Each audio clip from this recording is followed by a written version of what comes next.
저는 오늘 새해에 우리 모두가 성경적인 11조가 무엇인지를 깨닫고 또 이 11조의 축복이 뭔지를 오늘 우리가 모두 누릴 수 있기를 간절히 바랍니다. 부족한 종이 신학교를 들어가기 전에 저희 아버지가 뜨거운 믿음이 없을 때 저한테 그런 얘기를 했었어요. 왜 주일 성소를 못 하시고 계세요? 라고 물어봤더니 이 교회만 가면은 돈 내기 하니까 교회를 안 나간다. 아주 그냥 기분 나쁜 소리로 저한테 얘기를 하는 것이었어요. 친척들 가운데 교회 다니는 권사님도 계셨고 집사님도 계셨는데 제가 있으면 그렇게 얘기를 하는 거예요. 나 교회 가면 왜 이렇게 헌금 얘기만 하는지 모르겠다. 그 말씀을 들으면서 제가 만약에 신학교에 들어가서 목회를 하게 된다면 교인들 앞에서는 헌금 얘기를 하지 말아야 되겠다. 시험에 들면 안 되겠다. 다짐을 했습니다. 그래서 지금까지 충성교회 담임 목회하면서 헌금 설교에 대해서 자제를 해왔습니다. 자, 그런데 성령님께서 어느 날 저에게 강권하시기를 강목사야 네가 성경의 11조에 대해서 가르치지 않으면 성도들은 복을 다 잃어버릴 텐데 그 채무를 네가 지겠느냐? 저는 그 성령님의 강권하시는 그 음성을 듣고 많은 그런 찔림이 있었어요. 내가 해야 될 책임과 의무를 하지 못했구나.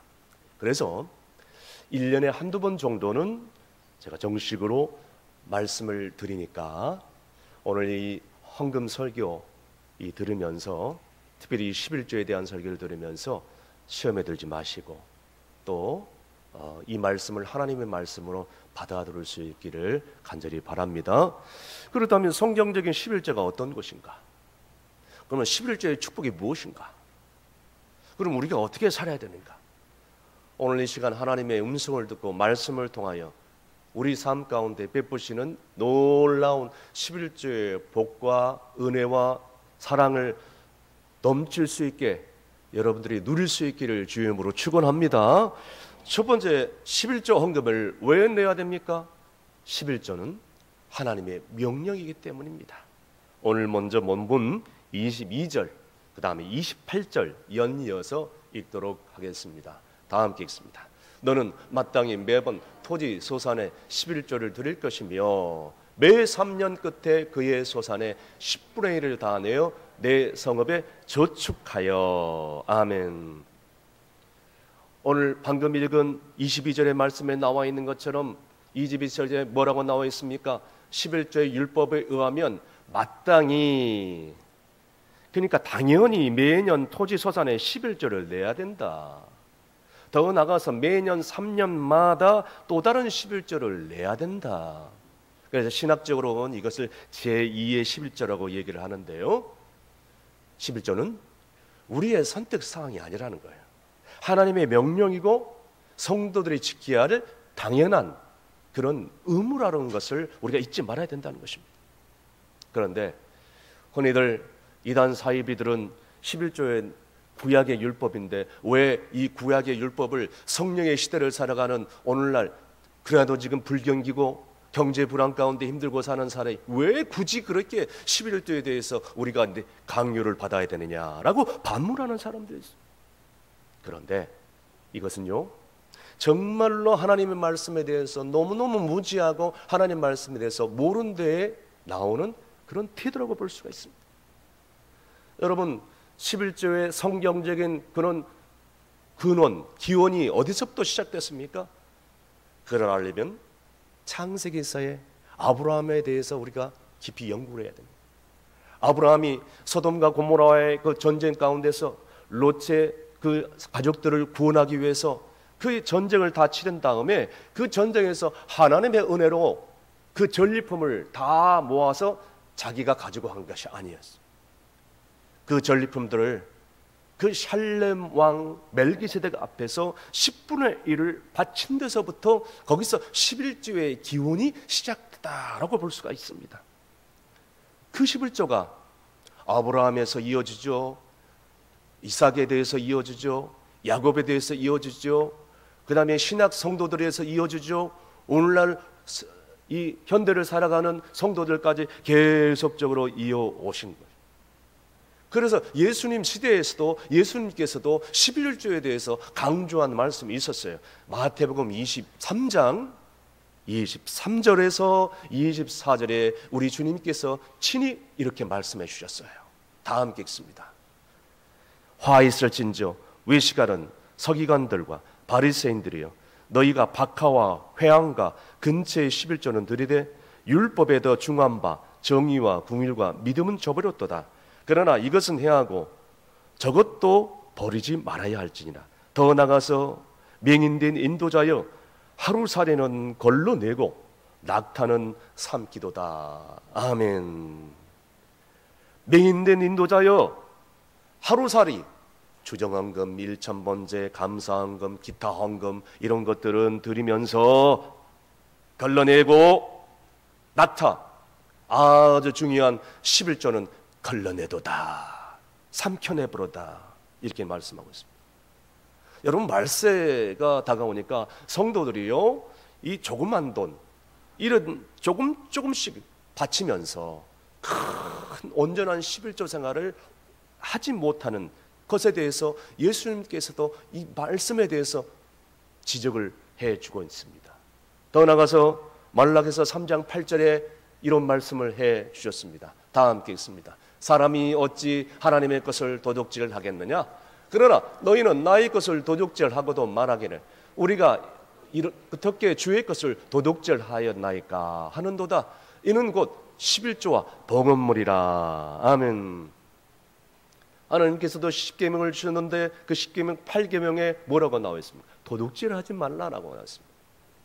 여러분, 이것은 사람의 것에 대해서 도둑질하는 것도 해당이 되지만 하나님의 것에 대해서도 이 해당이 된다고 볼 수가 있겠습니다. 그런데 말세가 되다 보니까 얼마나 우리가 하나님의 것에 대해서 훔치고 있습니까? 하나님의 것에 대해서 우리가 그것을 내 것으로 가지고 있지 않습니까? 사업을 하는 어떤 교인이 있었는데요, 자기가 얘기를 하는 거예요. 내가 1,000만 원 수입을 갖게 되면 그 수입에 대해서 500만 원은 내가 떼어서 하나님께 바치겠습니다. 그렇게 다짐했는데 그달 수입이 이제 500만 원밖에 되지 않은 거예요. 그러니까 이 성도가, 이 사업가가 뭐라고 기도하냐면, 하나님 아버지, 11조를 미리 떼어갔습니까? 헌금할 필요가 없겠네요, 그러더랍니다. 어떤 사람들은 그날 은행 대출 이자를 다 갚고 남으면 그때 11조를 드리겠습니다 라고 얘기를 하는 거예요. 주님께서 뭐라고 말씀합니까? 맹인된 인도자여, 하루살이는 걸러내고 낙타는 집어 삼키고 있느냐? 사랑하는 여러분, 이런 사람들이 어떻게 복을 받겠어요? 복을 이룰 수가 없습니다. 그런데 하나님의 명령에 따라서 이제라도 하나님의 것을 내가 도둑질하지 않고 온전한 11조를 회복할 때, 거기서부터 새로운 영적인 은혜와 축복이 우리 가운데 쏟아질 줄로 믿으시길 바랍니다. 미국에 어떤 유명한 사업가가 있었어요. 문구점과 그 다음에 서점을 운영하면서 꽤나 많은 돈을 모았습니다. 교회를 다녔지만 당연히 11조 생활을 하지 못했죠. 그가 끌어모은 재산이란 재산은 다 끌어모아 주식에 투자를 한 거예요. 그래서 미국의 부호의 대열에 올라가겠습니다. 그런데 이게 웬일입니까? 1980년에 미국에 대공황이 왔지 않습니까? 그때 사던 그런 모든 전 재산인 주식이 한 조각의 휴지 조각으로 변해버린 거예요. 완전히 폭삭 망해버린 것입니다. 그때 서야 비로소 하나님 앞에 나와서 통회하고 자복하기 시작했습니다. 하나님 아버지, 제가 잘못했습니다. 하나님의 것을 내가 도둑질해서 이렇게 정말 이런 대가를 받고 고통과 불행을 겪고 있으니 이제라도 내가 회개하면서 하나님 앞에 돌아갑니다. 오 주여, 용서해 주시옵소서. 통회하고 회개하면서 하나님께 매달리기 시작했습니다. 그래서 조그만 수입이 생길 때마다 그때부터 꼬박꼬박 철저하게 작은 돈이라도 11조 생활을 들이기 시작한 거예요. 주변에서 많이 비웃거리고 비아냥거립니다. 당신 그래가지고 어떻게 빚 갚겠냐? 그래가지고 무슨 11조를 내냐? 당신 빚이나 갚아라. 당신 처지를 제대로 알아야 되지 않겠느냐? 뭔 놈의 11조냐? 비웃거리며 비아냥거리기 시작했습니다. 그때 이 사업가는 이렇게 얘기를 했습니다. 저는요, 하나님의 것을 도적질했기 때문에 저는 죄인 중에 죄인입니다. 하나님의 것을 도적질했는데 그 도적질한 값을 내가 갚아야 되지 않겠습니까? 하면서 꾸준히 작은 것이라도 11조를 한 거예요. 그리고 3년 동안 밑바닥부터 다시 시작해서 피눈물 나는 그런 고생을 하고 정말 최선을 다해서 성실하게 일했어요. 그런데요, 그 뒤로 정확히 3년 뒤에 그 친구들과 마음이 맞은 친구들과 합작해서 차린 회사가 맨솔레담, 그러니까 우리 쉽게 얘기하면 안티프라민 회사, 맨솔레담 회사로 그 유명한 회사가 바로 이 사람이 창립한 회사가 돼버리고 만 것입니다. 그 회사가 창업되기 전에 정말 힘들고 어려운 그런 삶을 살았는데 이 회사가 창업한 다음에는 하나님께서 그 11조의 축복을 마음껏 부어주니까 전 세계적으로 이 사업체가 불같이 일어나게 된 것입니다. 그는 다시 회복되고 11조의 축복 가운데서 정말 기적적으로 다시 한번 부호의 반열에 오르게 된 것입니다. 할렐루야. 여러분, 철저한 11조 생활, 고통과 불행에서 삶에서 다시 한번 놀라운 축복의 삶으로 이어진 줄로 믿습니다. 이와 같이 우리도 하나님의 명령 가운데, 이거 하나님의 명령이잖아요. 하나님의 명령이기 때문에 순종하면서 지금 비록 힘들고 어려울지라도 전 세계적인 불안과 불경기가 왔을지라도 끝까지 11조 생활을 할 때 하나님께서는 마침내 우리의 모든 기도에 응답하시고 은혜를 주시고 최상의 좋은 것으로 역사해 주셔서 더 놀라운 은혜를 분명히 우리의 삶 가운데 체험하게 될 줄로 믿는 저와 여러분이 되시길 간절히 바랍니다. 두 번째, 그러면 왜 우리가 11조 생활을 해야 됩니까? 11조의 목적이 뭡니까? 어려운 이웃을 돕기 위해서이다. 오늘 본문 29절 상반절 말씀 다 함께 읽습니다. 너희 중에 분깃이나 기업이 없는 레인과 내 성중에 거류하는 격과 및 고아와 과부들이 와서 먹고 배부르게 하라. 아멘. 원래 11조는 방금 읽은 말씀에 나와 있는 것처럼 분깃이나 기업이 없는 레인들과 그들을 위해서 11조를 내라. 그리고 더 나가서 성중에 거류하는 객과 고아들과 가부들이 어떻게 하가? 와서 먹고 배부르게 하기 위해서. 이게 11조의 목적이라는 것입니다. 그래서 우리 주변에 여러분 어렵게 살아가는 사람들이 얼마나 많이 있습니까? 한번 눈을 들어서 한번 쳐다보십시오. 가난하죠, 헐벗죠, 정말 고통 가운데 상처 가운데 살아가는 사람들 많죠. 이렇게 강추위가 찾아오면은 정말 그 추위 때문에 벌벌벌 떨면서 고통 가운데 살아가는 사람들이 얼마나 많이 있습니까? 멀리 갈 필요 뭐가 있겠습니까? 우리 이 사상구에 이 모랄 지역에도 얼마나 많은지 몰라요. 눈물 없이는 볼 수 없는 그런 사람들이 주변에 얼마나 많이 있는지 몰라요. 하나님이 명령합니다. 객과 고아들과 가부들과 나그네들을 불러서 초대해서 그들을 먹이고 그들을 배부르게 하기 위해서 너희들이 뭐를 해라? 11조를 하라는 거예요. 이게 바로 11조의 목적이라는 것입니다. 사랑하는 성도 여러분, 저는 어떤 교회를 보니까 1년 예산의 10분의 1을 정확하게 구제, 전도, 성경연금으로 딱 떼어놔요. 그 교회가 대형교회가 아니에요. 개척교회예요. 어려운 교회예요. 그럼에도 불구하고 예산의 10분의 1을 딱 떼어놔요. 그러면서 주변에 있는 이웃들을 잘 섬겨요. 그러니 하나님께서 성도들의 사업장과 가정에 물붓듯이 복을 주시는 거예요. 특별히 황경윤 목사님께서 돌아가신 한경영 목사님 목회하실 때 정말 하나님을 사랑하고 교회를 사랑하고 분성교회를 위해서 무려 50년 동안 헌신한 권사님이 계시는데요, 서울 영락교회 김덕윤 권사님이라고 계셔요. 정말 그 섬김이 얼마나 아름다운지, 그가 순종하니까 풍성한 열매를 맺게 되고, 그가 순종하니까 그 자손들과 후손들이 그대로 따라해서 그 아름다운 예수님의 사랑 실천을 후손들이 대를 이어가는 거예요. 어느 날 한경준 목사님이 백두산 근인교회를 건축하려고 하는데 성도들한테 이렇게 광고를 했답니다. 누가 좀 헌신 좀 하시겠습니까? 그때 저기 앉아있던 김동현 권사님은 손을 탁 들고 제가 하겠습니다.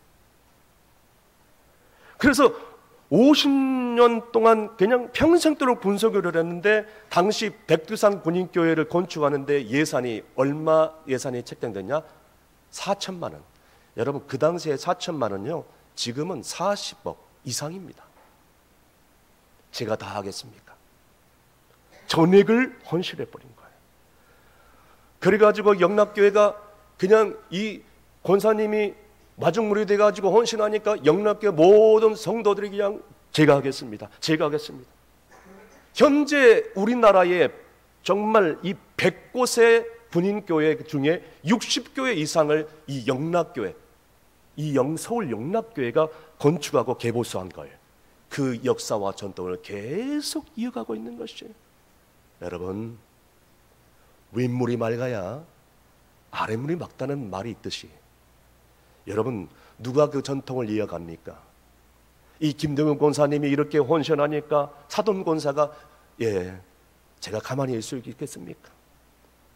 같이 이어가요. 사돈 권사가 그렇게 헌신하니까 이제는 그 자부 권사가 이 장로님이 됐어요. 여자 장로님이 그 아들 안수 집사님과 함께 지금 그 뒤에 아름다운 전통을 계속적으로 이어가고 있으면서 한국교회에 큰 귀감이 되고 있는 거예요. 이 김동규 권사님이 이렇게 고백을 합니다. 한경재 목사님은 오랜 동안 제게 분성교를 할 수 있도록 기회를 주셨습니다. 저는 너무나도 감사합니다. 할렐루야. 사랑하는 성도 여러분, 하나님이 명령합니다.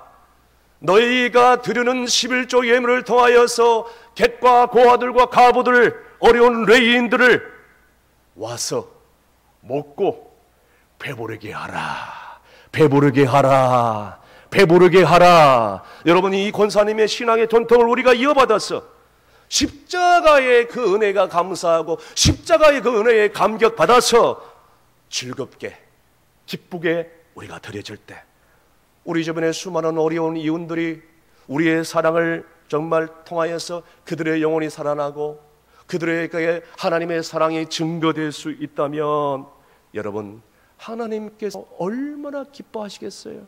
여러분, 이것이 우리가 드려야 될 11조의 목적인 줄로 믿을 수 있기를 바랍니다. 마지막으로, 그러면 우리가 11조 생활을 하면 하나님이 가만 계시겠어요? 그럼 어떤 축복을 주실 거예요? 11조는 축복의 통로라는 것이죠. 29절 하반절 말씀, 다 함께 큰 소리로 읽습니다. 시작. 그리하면 내 하나님 여호와께서 내 손으로 하는 범사에 내게 복을 주시리라. 아멘. 범사에 복을 주시리라. 우리가 온전한 11조 생활을 한다면 하나님은 가만히 있지 않겠다라고 말씀하면서 너의 모든 일에 축복을 해주겠다라고 말씀하고 있습니다. 아무리 전 세계 불황이 wal지라도, 다들 못 살겠다고 다 얘기할지라도, 불경기가 찾아와도 온전한 11조 생활을 하면 내 범사에 뭘 주겠다? 복을 주리라. 동의하시면 아멘 하시길 바랍니다. 그뿐만 아니라 말라기서 3장 10절 말씀에 이렇게 약속을 해주고 있습니다. 다 함께 읽습니다. 시작. 만군의 여호와가 이르노라. 너희의 온전한 11조를 창고에 들여 나의 집에 양식이 있게 하고 그것으로 나를 시험하여 내가 하늘의 문을 열고 너희에게 복을 쌓을 것이 없도록 붙지 아니하나 보라. 아멘. 여러분, 하나님께서 나를 시험해 보라고 하신 말씀은 말라기서 3장 10절 말씀에 유일무이하게 이곳 한 군데밖에 없어요. 얼마나 하나님께서 확실한 그런 결단의 의지의 말씀인지 몰라요. 나를 시험해 봐라라는 거예요. 아니 어디 나를 시험해 봐라는 말씀이 있습니까? 성경에 여기밖에 없는 거예요. 그런데 오늘날 어떤 무지한 성도들은 목사님 11조 생활을 했는데 왜 이렇게 보기를 안 줘요 하나님께서? 저는 그 성도들에게 그렇게 반문하고 싶어요. 성도님은 하나님 앞에서 온전한 11조를 했습니까? 적은 돈은 뭐 어떻게 헌금을 했을지라도 하나님 앞에서 큰 것에 많은 돈은 덜덜덜 손이 떨려가지고 못 하셨죠? 여러분 이렇게 가지고 어떻게 하나님의 그 은혜와 축복을 누릴 수 있겠냐는 거예요. 이제는 새해 들어 11조의 축복의 약속을 믿고 온전한 11조 생활을 지금부터라도 다시 회복할 수 있기를 간절히 바랍니다. 그리한다면 하나님께서 너의 육식의 창고와 너의 영적인 창고, 너희 자손들의 창고에 너희들의 모든 하나님 범사에 복이 쌓을 곳이 없도록 막 넘치도록, 이곳이 넘치면 저기에다가 저곳이 넘치면 여기에다가 쌓을 것이 없도록 내가 복을 부어주리라. 할렐루야. 미국의 석유광 왕이라고 불리는 록펠러라는 사람을 잘 아실 것입니다. 이 사람이 록펠러 재단을 만들었어요. 이 사람이 관리하는 11조만 관리하는 변호사들이 수십 명이나 된다고 합니다. 이 록펠러라는 사람이 41세에 전 세계의 최고의 부자가 됩니다. 그런데 정확히 10년 뒤에 52세에 나이에 세상에 병이 걸려버렸어요. 위장병에다가 탈모병에다가 불면증에다가 살 수가 없는 거예요. 그게 위장병이 얼마나 심각했는지 하루에 우유 한 잔, 비스킷 한 개 겨우 먹을까? 소화가 안 되는 거예요. 그의 탈모 증세가 얼마나 힘들었는지 그냥 머리카락이 하나도 없을 정도로 다 빠져가지고 마치 문어 대가리처럼, 문어 머리처럼 그렇게 돼버린 거예요. 불면증이 얼마나 심해졌는지 그냥 늦은 밤까지 새벽까지 잠을 이루지 못해요. 침실에서 거실에서 잠이 못 오니까 안 오니까 거실에서 침실에서 왔다 갔다 오락가락 하면서 밤새도록 시간을 보내는 거예요. 너무너무 고통스러운 거예요. 그가 거주하는 본거지의 뉴욕에 그의 모든 이 록펠러를 아는 신문기자 언론사들이 이제 이 록펠러가 심각한 병에 걸려서 죽을 것 같아서 아예 기사 제목을 딱 짜놓고 록펠러 사망하다 기사를 딱 정해놓고 그의 사망 소식만 기다리고 있는 그런 상황이었어요. 그런데 어느 날 잠이 안 와가지고 침실에서 거실로 나와가지고 탁자 위에 터벅 앉았어요. 그리고 너무 무료해가지고 그 앞에 놓여있는 성경책을 무심코 그냥 쫙 폈어요. 그때 눈에 들어왔던 성경 말씀이 누가복음 6장 38절이었습니다. 누가복음 6장 38절 말씀 스크린 보시고 다 함께 읽습니다. 시작. 주라 그리하면 너희에게 줄 것이니 곧 후히 되어 누르고 건드려 넘치도록 하여 너희에게 안겨주리라. 너희가 헤아려는 그 헤아림으로 너희도 헤아림을 도로 받을 것이니라. 아멘. 이 말씀이 록펠러의 눈에 들어와 그의 뇌리가 마치 섬광이 지나가듯이 충격을 받은 거야.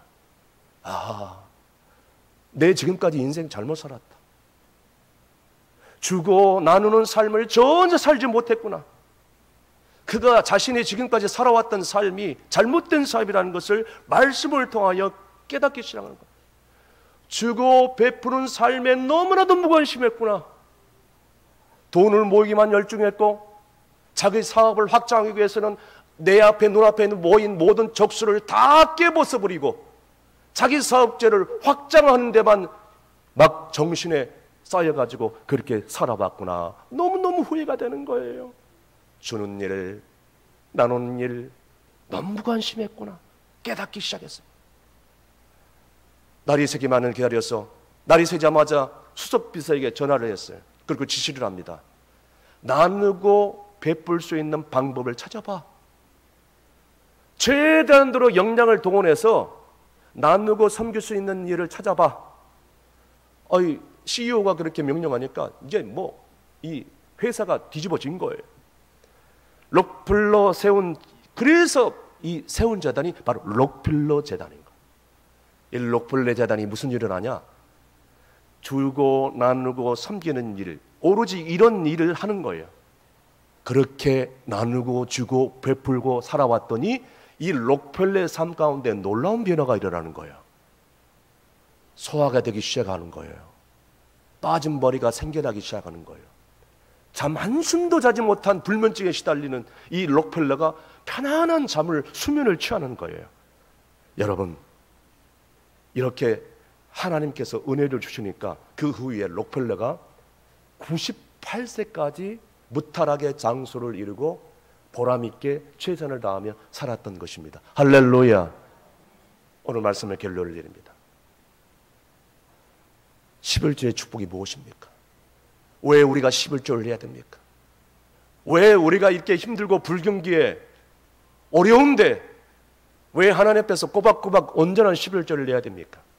여러분, 성경의 역사를 통해서 그리고 하나님의 위대한 인물들을 통해서 우리의 지난 생애를 돌이켜볼 때 우리는 11조를 통해서 살아계신 하나님의 역사와 기적을 우리가 체험할 수 있었어요. 안 그렇습니까? 우리 인생 한 번 갔다가 한 번 가요. 돈 싸들고 가지겠어요? 저는 생각합니다. 저기 양산에 있는 통도사에 불교 신도만 해서 수십만 명 된다고 합니다. 그들이 내는 그런 연보 수십억, 수백억, 아니 수천억이 돼요. 그런데 저는 그렇게 생각합니다. 오늘날 말세지 말에 하나님을 맞대고 상대할 수 있는 상대가 뭐냐? 돌부처인가? 우상인가? 아니라고 봅니다. 저는 오늘날 마지막 시대에 하나님을 맞설 수 있는 상대는 오직 하나, 돈이에요. 물질입니다.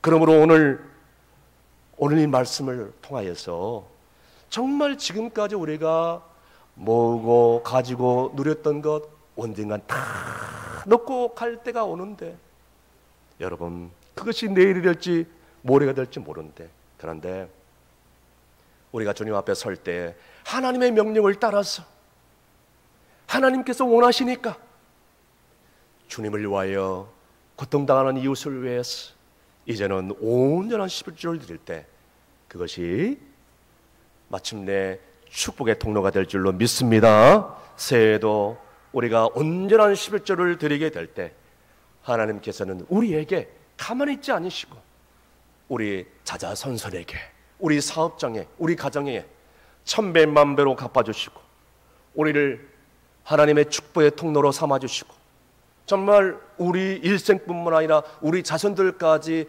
천배 만배 영원토록 하나님께서 복의 복을 주질로 믿는 여러분이 되시기를 주님으로 축원합니다. 기도하시겠습니다. 복의 근원 되신 아버지 하나님, 11조의 축복을 우리 가운데 베풀어 주신 우리 하나님, 하나님은 우리에게 측량할 수 없는 복을 주셨건만 우리는 하나님 말씀에 대하여 불신하고 불순종함으로 지난날의 복을 잃어버릴 때가 얼마나 많이 있었습니까? 주여, 이제라도 우리 남은 생에 어떻게 살면 되겠습니까? 육신의 삶을 위해서 살겠습니까? 오 주여, 새해에는 하나님의 명령 따라서 주님과 고통당하는 이웃들을 위하여 온전한 11조를 드림으로 그것이 축복의 통로가 되어 우리 자손들뿐만 아니라 우리 주변에 고통당하는 이웃들과 함께 그 복의 복을 누릴 수 있도록 도와 주시옵소서. 저희들의 일생 주님께 맡겨드리며 예수님의 이름으로 기도함나이다. 아멘.